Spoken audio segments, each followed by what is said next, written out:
ये है आज की आधुनिक अयोध्या। तो चलिए इसे गहराई से जानने की शुरुआत करते हैं। बस अड्डा। राम मंदिर से 7 किलोमीटर की दूरी पर 14 बीघा जमीन पर 219 करोड़ की लागत से लखनऊ हाईवे पर नया बस अड्डा बनकर तैयार है। Railway station. मंदिर से 1 किलोमीटर की दूरी पर 240 करोड़ की लागत से नया रेलवे स्टेशन डिजाइन किया गया है। भविष्य में अयोध्या से दिल्ली, मुंबई, चेन्नई, बेंगलुरु, पुणे, कोलकाता, नागपुर, लखनऊ, जम्मू जैसे शहरों के लिए विशेष रेलगाड़ी चलाई जाएंगी। हवाई अड्डा। 1450 करोड़ की लागत में लगभग 1360 बीघा में फैला हुआ प्रयागराज हाईवे पर नाके के पास बनाया गया है। यहाँ से राम मंदिर की दूरी महज 12 किलोमीटर है। भविष्य में कई महानगरों के लिए सीधे उड़ानें उपलब्ध होंगी।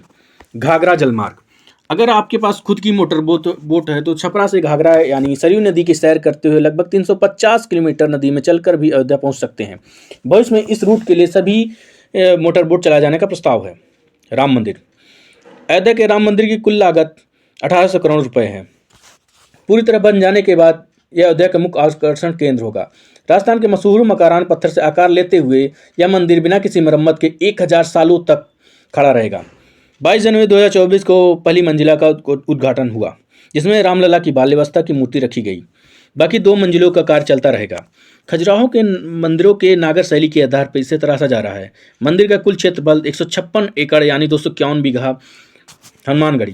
राम मंदिर से लगभग 800 मीटर की दूरी पर हनुमानगढ़ी। मंदिर के आवासीय परिसर को मिलाकर यह लगभग 52 बीघे में फैला है। मंदिर के 76 सीढ़ियाँ चढ़कर हनुमान जी के दर्शन करके राम मंदिर में ही जाने का विधान है। यह मंदिर अयोध्या शहर के बीच एक ऊंचे टीले पर बना है। शहर की तरफ आने वाले आक्रमणकारियों की सूचना यहीं से प्राप्त करके अयोध्या के राजा तक भेजी जाती थी। इतिहास से पता चलता है कि जितनी बार अयोध्या पर आक्रमण हुआ उतनी बार इस मंदिर को भी विध्वंस झेलना पड़ा। हालांकि सन्यासियों ने हर बार इस मंदिर को फिर से खड़ा किया। आज ये मंदिर रामानंद संप्रदाय और निर्वाणी अखाड़े के अधीन है। राम की पेड़ी। अयोध्या को सरयू नदी की भयंकर बाढ़ से बचाने के लिए इस बाढ़ का निर्माण किया गया है, जिस पर श्रद्धालुओं ने स्नान के कई घाट बना दिए गए हैं। इतिहासकारों के अनुसार जितनी बार बांध टूटता था, सरयू का पानी अयोध्या की गलियों में घुस आता है।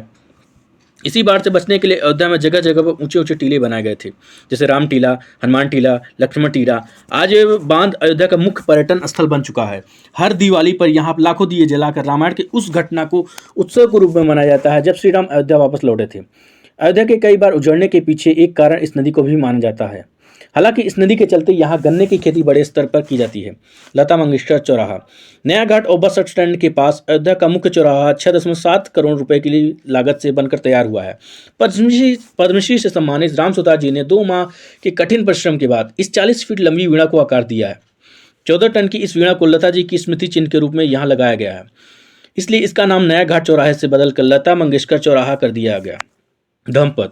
नया घाट से कुछ पहले सड़क के दोनों तरफ 30 फीट ऊंचे 40 सूर्य स्तंभ लगाए गए हैं, जिसे धर्मपथ का नाम दिया गया, जो श्रीराम के राजकुल सूर्य वंश का प्रतीक है। दशरथ समाधि स्थल। नए बस अड्डे के बगल से पतली रोड कछार से आगे बढ़ते हुए लगभग 12 किलोमीटर दूर ले जाती है। दशरथ समाधि स्थल जो विलहर घाट पर मौजूद है, जिसके बारे में यह मानता है कि यहाँ पर राजा दशरथ का दाह संस्कार हुआ था। राम मंदिर के साथ ही इस जगह को पर्यटन स्थल के रूप में विकसित करने की योजना पर कार्य चल रहा है। भरत कुंड। अयोध्या से 18 किलोमीटर दूरी नंदीग्राम यहाँ मौजूद तालाब को भरत कुंड कहते हैं। मानता है कि यहीं से भरत ने पूरे अयोध्या का राजकार्य संचालित किया था। पर्यटकों के लिए भी इस स्थान को भी विकसित किया जाएगा। गुप्तार घाट।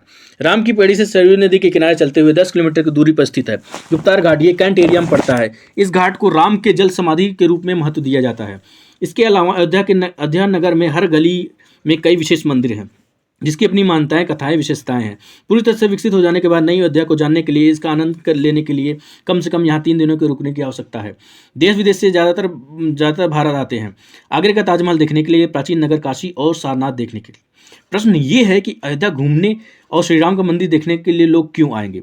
इसका कारण यह है कि भारत में लिखी गई राम कथा की सबसे प्राचीन एवं पुरानी पुस्तक रामायण। भारत में रामायण के अलावा कंबोडिया में रामकेर, थाईलैंड में रामकियन जो कि यहाँ की राष्ट्रीय पुस्तक है, इंडोनेशिया में ककनीक, नेपाल में भानुभक्त। रामायण जैसे पुस्तकों में वाल्मीकि की रामकथा से प्रेरणा लेकर अपने देश की संस्कृति के हिसाब से फिर से लिखा गया है। पात्रों के नाम और कुछ नई घटनाओं के अलावा मूल रामकथा सभी में एक जैसी है। इसके अलावा भारत में रामकथा को लेकर संस्कृत में 7 संस्करण, हिंदी में 3, गुजराती में 47, उड़िया में 14, तेलुगु में 5, कन्नड़ में 4 और अन्य भाषाओं में लगभग 17 संस्करण मौजूद हैं। इसके अलावा लिखे गए नाटक, कविताएं आदि को मिला दिया जाए तो इस दुनिया में 300 से अधिक तरह से राम कथाएं बार बार लिखी गई हैं। इन सभी कथाओं पर कई विशेषज्ञों ने अपने समय समय पर अपने अपने विचार दिए, जैसे आप देख सकते हैं।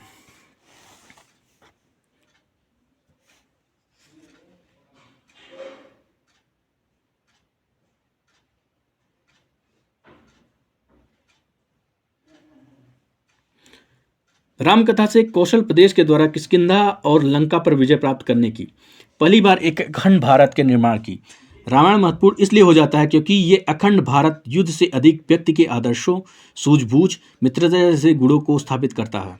रामायण रामायण यह समझाते हैं कि भारत में पहली बार एक कैसे हुआ, इसलिए यह गाथा न कभी भुलाई जा सकती है और ना ही कभी मिटाई जा सकती है। आज की अयोध्या अखंड भारत का एक प्रतीक है। अपनी संपन्नता के कारण जिसने समय समय पर बाहरी आक्रमणकारियों का सामना किया, अयोध्या की इसी संपन्नता ने यहाँ मुगलों को भी आकर्षित किया। महात्मा बुद्ध भी यहाँ पर रुके, सिखों के गुरु साहब भी आए और जैन धर्म के तीर्थंकर भी। सिवाय उन्हीं के नहीं बल्कि अनेक अनुयायियों भी यहाँ पे बसते चले गए। अयोध्या कितनी बार बसी, कितनी बार उजड़ी, इसके बहुत अधिक प्रमाण उपलब्ध नहीं है।